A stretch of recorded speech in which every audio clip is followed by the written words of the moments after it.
sister-in-law announced her pregnancy at my wedding reception and stole all the attention, but months later I started noticing she had no pregnancy symptoms, so I exposed her in front of everyone. I, 29F, got married a few months ago, and unfortunately my wedding day drama is still haunting me. During the reception, in front of all our guests, my sister-in-law Dana, 32F, decided it was the perfect moment to announce that she was pregnant. She literally grabbed the mic after our first dance to share her special news right in the middle of our celebration. Guests started congratulating her and my older brother Kyle, 35M, instead of focusing on our wedding. I was furious internally, but I didn't want to make a scene at my own wedding, so I bit my tongue. It was our day, and she managed to hijack the spotlight. For some context, Dana is married to my brother and she has always craved attention. She's the type who has to one-up everyone's special moments. For example, she actually wore a sparkly white dress to my engagement party, basically trying to look like a bride. I brushed that off at the time to keep the peace. She constantly shifts conversations to herself. If I mention a work promotion or new car, she'll immediately jump in with a story about how she did something even better or has a more luxurious item. Family dinners end up being all about her health issues or work drama or whichever friend she's feuding with. Calling her out on this behavior is futile because she turns on the waterworks and makes herself the victim. Still, I never expected her to do something as brazen as what she pulled at my wedding. Leading up to the big day, she was surprisingly low-key, probably because she wasn't the center of attention and it bothered her. She wasn't a bridesmaid, but she tried to insert herself in other ways, giving unsolicited input on decorations, menu, etc. I kept her at arm's length. On the wedding day, everything was beautiful until her announcement. I remember being mid-bite of cake when I heard her voice over the DJ's microphone. She gave a quick congrats to me and my husband, then gleefully announced that she and my brother also had exciting news of their own. They were expecting a baby. Even my husband looked stunned at her audacity. I maintained a polite smile in public, gave her a hug and a congratulations, but I was seething. Later that night, when most guests had left, I pulled Dana aside and told her how inappropriate her timing was. She brushed me off with a fake apology, saying she just couldn't hold in her excitement and that it was pure coincidence it happened at my wedding. My brother Kyle tried to defend her, saying they'd been trying for a baby for years and she was just emotional. I dropped it to avoid further drama. I didn't want to ruin my own wedding night. I figured I'd just move on and focus on starting my married life. In the weeks after, the family's attention completely shifted to Dana's supposed pregnancy. My parents were over the moon about the idea of their first grandchild. They started buying baby items and discussing nursery plans. Every conversation with my mom turned into an update on Dana, her cravings, her nursery theme ideas, etc. It was like my wedding was forgotten and the spotlight was right back on Dana, which, I suspect, is exactly what she wanted. I tried to be supportive if her pregnancy was real. Kyle and Dana have been married 5 years with no luck conceiving, and I know that weighed on my brother. There were quiet mentions that they had fertility issues, but they never shared details. So even though her timing was infuriating, I told myself that if she was truly expecting after all that struggle, I'd swallow my resentment and be happy for them. However, as the months went on, I started noticing odd things. By what should have been her 3rd or 4th month, Dana didn't have even a slight baby bump. She's a heavier woman to begin with, but still. She also never seemed to have any pregnancy symptoms, no mention of morning sickness or fatigue. In fact, I caught her drinking alcohol at a family barbecue about a month after the wedding. I quietly asked my brother, is Dana supposed to be drinking? He just shrugged and said apparently her doctor told her the occasional glass was fine. It sounded off to me, but I didn't press it then. Later, on social media, she posted an ultrasound photo that looked oddly generic, like something from Google. She captioned it as her baby's first picture, but when a friend asked if she'd heard a heartbeat yet, Dana gave a vague answer that it was too early to hear. That made no sense for how far along she claimed to be. My husband even found a phone app that generates fake ultrasound images, and the sample picture was identical to what she posted. We both started to seriously suspect that she was never pregnant at all. Fast forward a couple months after my wedding, I found out I was pregnant. We weren't trying super hard, but we weren't preventing it either, and we were thrilled to get the positive test. I'm about 4 months along now. Under normal circumstances, my husband and I would have announced it to family by now. But with Dana's pregnancy fiasco still ongoing, we've kept my news hidden. It's been tough hiding it. I don't drink at family events anymore, which raised a few eyebrows, and I'm wearing baggy clothes to cover my little bump. My husband thinks it's absurd that I have to hide something so important and happy. He's eager to just announce it. Logically, I agree. I hate that this joyful time is being overshadowed by her nonsense. But I also know that if we announce now, Dana will absolutely explode. She'll accuse me of copying her or trying to steal back spotlight. She stole my wedding moment. I have zero doubt she'd try to ruin my pregnancy announcement too. At this point, Dana has doubled down on her lie. She posts constantly on Facebook about her pregnancy, cutesy weekly updates, and even plans for a huge gender reveal party coming up. She's been hinting she's expecting twins. Of course she is. Got to max out the attention. My parents and brother remain completely convinced. My brother already painted the nursery and bought furniture, with my parents' help. It makes me sick watching them pour time and money into this phantom baby. It's one of the reasons I haven't announced mine. I fear it would just escalate the insanity. If I announce now, I suspect Dana would do something crazy like fake a miscarriage and blame me, or claim I'm trying to one-up her. I don't trust her not to make my announcement into a huge drama. I've considered just blowing up her lie, maybe confronting her at her upcoming gender reveal in front of everyone. Part of me really wants to expose her publicly.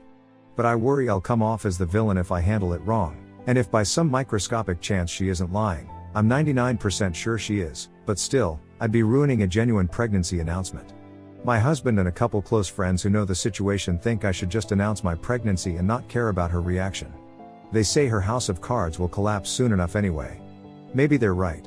Honestly, I'm tempted to wait until her supposed due date passes, when her lie inevitably falls apart, so I can announce without her interference. But that's months away, and it's getting hard to hide. Would I be the asshole for keeping my pregnancy secret a while longer to avoid feeding into Dana's drama? Update 1, 3 weeks later. Dana's big gender reveal party turned into an absolute circus. She hosted it at a park with friends and family. During the reveal, she and my brother popped a giant balloon that released both pink and blue confetti. Yup, she dramatically announced they were expecting boy-girl twins. People were showering them with congratulations and expensive gifts. I'd guess a few $1,000s worth of baby stuff was piled up. I stood there feeling sick knowing it was probably all built on a lie. What I did next was probably not the most tactful, but I don't regret it. I noticed Dana sneak a glass of alcohol, trying to be subtle. In front of everyone, I called out to her, basically asking how she could be drinking alcohol if she's supposedly pregnant with twins and so close to delivery. The whole place went silent. Dana tried to laugh it off, saying it was just a sip and that I was making a scene. I didn't back down and said that I didn't believe she was pregnant at all. You can imagine the chaos. At first, people were angry at me for ruining the party. My mom tried to shush me, and Dana started fake crying, accusing me of attacking her on her special day. My brother was confused and kept asking what I was doing. I refused to budge. I flat out said that yes, I was calling her a liar, that she was never pregnant. The minute those words left my mouth, all hell broke loose. My mom rushed up to me, trying to get me to calm down, and Kyle asked Dana if any of this was true. Under the pressure, Dana just crumpled. She burst into tears and sat down on a chair, hiding her face. Through sobs, she admitted it. She confessed to everyone that she'd been faking the pregnancy. Then a few of Dana's friends started yelling at her, and my parents looked absolutely shell-shocked. Kyle just stood there. Dana kept babbling through tears about why she did it. She said she was terrified Kyle would leave her because of their fertility problems, so she thought a fake pregnancy would buy time or somehow save the marriage. She admitted she faked ultrasounds with an app and that being overweight helped her hide the lack of a real bump. It was all kinds of messed up. People started filing out, grabbing their gifts off the table as they left in disgust. What a disaster. The party ended right then and there. My parents were heartbroken and angry. They'd spent a lot on those nursery items. My brother. I've never seen him so defeated. He left without saying a word to Dana. I think he needed to get away from her immediately, and I don't blame him. After nearly everyone left, Dana approached me, crying and begging me not to tell anyone else beyond those who witnessed it. She said she'd set things right by faking a miscarriage soon so that no one else has to know. I told her flatly that she needed help and that I wasn't going to lie for her. I then left with my husband. In the days since, my family has been in varying states of anger and sorrow. My mom was furious with Dana for squandering what should have been a joyful dream, her first grandbabies. My dad mostly looked sad and disappointed. Both of them are also a bit upset with me for the way I exposed her. They wish it had been handled more privately, but they understand it had to happen. Kyle is staying with my parents and has barely spoken to Dana, aside from one text telling her she needs serious therapy. He's devastated but also livid. As for me, I haven't yet announced my own pregnancy. I'm still waiting a bit for the dust to settle. I had to attend a cousin's wedding this week and squeezed into a dress that barely hid my 5-month bump. A few relatives gave me knowing looks, so I suspect the secret won't hold much longer anyway. My brother actually asked me quietly at the wedding if I was pregnant. He noticed I wasn't drinking and my body has changed. I didn't want to pile on him during his crisis, so I deflected, joking that I'd just gained some weight. He looked unconvinced. At this point, I plan to announce my pregnancy to my family in the next week or so. I at least won't have to worry about stealing her thunder. There is no thunder left to steal. It's sad that it had to go down this way, but I'm relieved the fake pregnancy is over. Now we can all start to heal and, hopefully, focus on the real baby on the way without Dana's drama looming over us. Update 2, 6 weeks later. About 6 weeks have passed since the gender reveal implosion. Things between my brother and Dana went from bad to worse. Initially Kyle was staying at our parents' house, not speaking to Dana, but eventually he went back to their home to get his things and have a final confrontation. That, unsurprisingly, turned into another shouting match. According to my brother, when he asked Dana why she lied, she actually tried to spin it and accuse me of pressuring her until she had a breakdown at the party. She even claimed that she only confessed because I cornered her, and that she really was pregnant. Yes, she was still clinging to that story. He didn't buy it for long. He demanded proof, doctor's notes, appointment info, anything. Of course she had nothing. He then found the fake ultrasound app on her phone along with saved sonogram images that were clearly generated. When he confronted her with that, she went berserk, screaming, throwing things, and even smashing the crib in the nursery in a rage. Kyle walked out mid-tantrum and told her it was over. He's now moved out for good and has contacted a divorce attorney. Dana, meanwhile, ran to her own parents, who live across the country, and fed them some story that she'd been harassed and mistreated by us. Her parents actually flew in, initially furious at me and my family because they believed her lies. That changed fast. We sat them down and showed them the actual proof of what happened. They were horrified and apologetic. Dana's mom ended up in tears, and her dad was red with anger at Dana for wasting everyone's time and trust. They have since cut off any financial support they were giving her and told her in no uncertain terms she needs help. With the air cleared, at least among our immediate family, I finally announced my own pregnancy to my parents and brother. I'm now about 6 months along and couldn't hide it much longer anyway. I told them a few weeks after the reveal disaster, once emotions settled a bit. Thankfully, they were overjoyed. It was the one bright spot in all this drama. My mom cried happy tears, my dad was thrilled, and my brother gave me the biggest hug and said he was genuinely happy to have a real niece or nephew on the way. It felt so good to share positive news for a change. Of course, Dana did not take that well either. The moment she got wind, I suspect one of the extended relatives mentioned it, she went into another tailspin. She actually showed up at my house one evening, uninvited and unhinged. She pounded on my door, screaming that I stole her thunder and that I'd always been jealous of her. I refused to engage. I shouted through the door that she needed to leave or I'd call the cops. She yelled a few more insults and something about my pregnancy being a copycat move, but after I repeatedly warned I was dialing 911, she eventually left. We did call the non-emergency police line afterward to report the incident, just to have it on record. After that outburst, my parents and brother each told Dana to stay the hell away from me and my home. We're looking into a restraining order if she keeps this up. The stress is the last thing I need while pregnant. Kyle, for his part, is heartbroken and angry that his wife turned out to be this way, but he's focusing on the divorce and trying to support me where he can. I'm hopeful that with legal action in motion, divorce, and her lies exposed, we're nearing the end of this nightmare. I'll update again in a couple months, hopefully with a drama-free baby arrival. Wishful thinking, I know. Update 3, 2 months later. It's a couple months later, and I'm now about 8 months pregnant. The madness with Dana hasn't let up, though there are signs it's catching up to her. First off, believe it or not, Dana had a lawyer send me a letter threatening to sue for intentional infliction of emotional distress because I exposed her lies. It's absurd and empty. My lawyer essentially laughed it off. I'm not intimidated, just annoyed. Meanwhile, my brother Kyle officially filed for divorce. Dana is dragging it out and refusing to sign papers, sending him alternating nasty texts and begging voicemails. It doesn't matter, the divorce will go through regardless. Dana's own parents have cut off her finances entirely. They're done enabling her after the fake pregnancy stunt. But now Dana is desperately trying to salvage her reputation. She's been telling extended family that she only faked the pregnancy because Kyle abused her and forced her to. This outrageous lie actually fooled a few distant relatives who didn't know better. Some even called to ask if it was true. We quickly set them straight. Most are horrified at Dana's nonsense, but it's caused a rift for sure. The fact that she's trying to pin her deception on my brother being some monster is beyond infuriating. As for me, I finally went public with my pregnancy, couldn't hide it anymore at 8 months. Predictably, Dana turned her attention to harassing me online. She began posting nasty comments on any social media post I made about my pregnancy, calling me a copycat, a fake, you name it. I blocked her accounts immediately. She made a couple new ones, I blocked those too. I eventually locked down all my accounts to private. Not gonna lie, it's exhausting.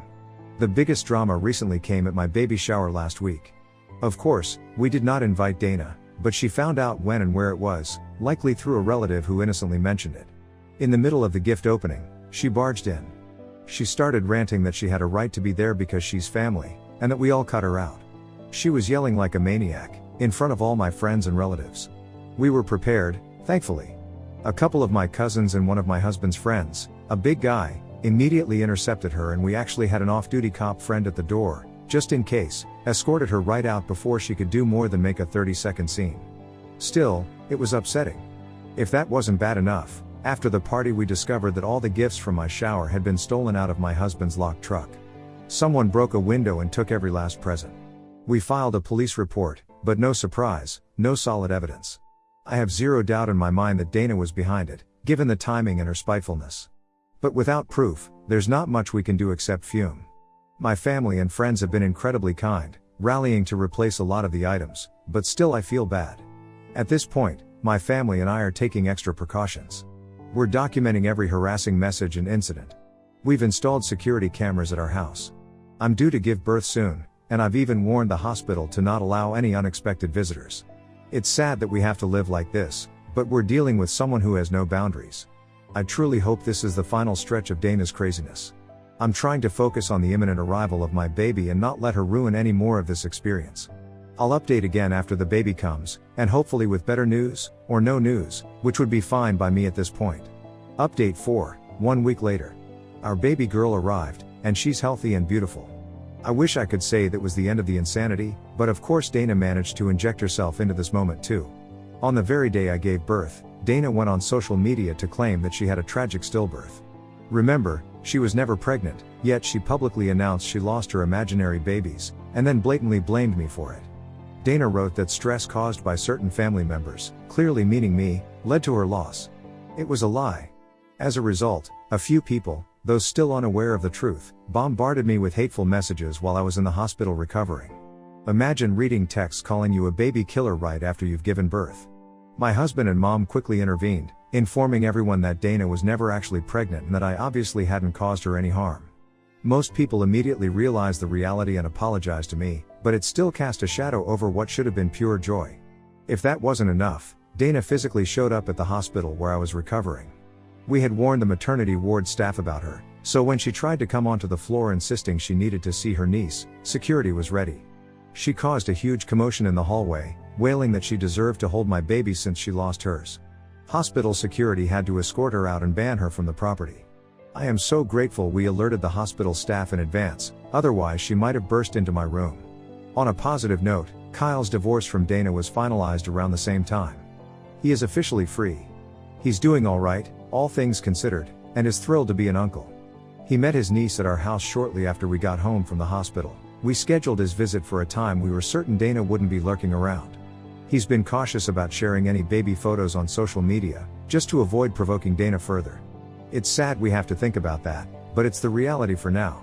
As for Dana, after these incidents, she left town to stay with her elderly grandmother, the only person still willing to tolerate her. She's telling Grandma that our family abandoned her after her pregnancy loss, and Grandma, who isn't on the internet and only hears Dana's side, apparently believes her. Honestly, at this point we're just relieved Dana is out of our immediate vicinity.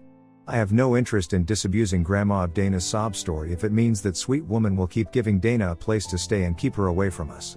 Right now, I'm focusing on my newborn and recovering, and trying to find some peace. We've tightened security at home and made sure all family know not to let Dana near us. Hopefully this is the last we see of her for a long while. Update 5, 4 months later. This will be the final update to conclude whatever this was. It's been a few more months, and my baby is 4 months old now. In that time, Dana's downward spiral continued, but it seems she's finally facing real consequences. While living with her grandmother, Dana wasted no time trying to exploit the poor woman. We learned that she somehow convinced Grandma to change her will and leave nearly everything to Dana, as compensation for how the family allegedly traumatized her. Utterly shameless. Fortunately, other relatives, Dana's aunts and uncles, discovered this and stepped in immediately. They are working with Grandma to undo that change and protect her assets. Dana's parents were informed as well. Whatever sympathy they had left for her evaporated when they heard she was manipulating her elderly grandma for money. It also came out that Dana was stealing Grandma's prescription medications, painkillers and anti-anxiety meds. We're not sure if she was abusing them or selling them, but either way, it's awful. Shortly after that, Dana showed up back in our city and broke into my brother's apartment. She still had an old spare key and let herself in when he wasn't home. Kyle came home to find her there, rummaging through his stuff and ranting like a lunatic about how he ruined her life. He immediately left the apartment and called 911. The authorities arrived, and given her unhinged state, they placed Dana on a 72-hour psychiatric hold for evaluation. Honestly, I think it was long overdue. She clearly needs professional help, and maybe this will be a wake-up call. The aftermath of that incident has made her family to take serious action. Her grandmother's care is being transferred to other family members now so that Dana can't isolate and exploit her anymore. Dana's parents are fully on board with this, despite the heartbreak of essentially having to take these measures against their own daughter. They see that she's not well and is causing real harm. On our end, we've involved law enforcement as well. I've officially filed for a restraining order against Dana to keep her away from me, my husband, and our baby. This was prompted by some truly terrifying text messages she sent me shortly before the psychiatric hold. From an unknown number, which we later confirmed was her, she threatened my baby's safety, saying ominous things like bad things can happen to babies and that I don't deserve to be a mother. We turned those messages over to the police. So now, on top of everything, Dana could be facing criminal charges for making threats. We're pressing charges if we can. As of now, Dana is out of the short-term psych hold, but her parents have her on a tight leash and are pushing for her to enter a longer-term treatment program. I truly hope she does. I don't hate her, at this point I actually pity her, but I also need my family to be safe. If she doesn't get help, I fear she'll end up in jail or worse. For my family, we're trying to heal and move forward. Kyle is finalizing the divorce and going to therapy to unpack all the trauma of being with Dana. He's an amazing uncle and has been spending lots of time with my daughter. My husband and I are loving parenthood and doing our best to surround our baby with nothing but love and healthy relationships.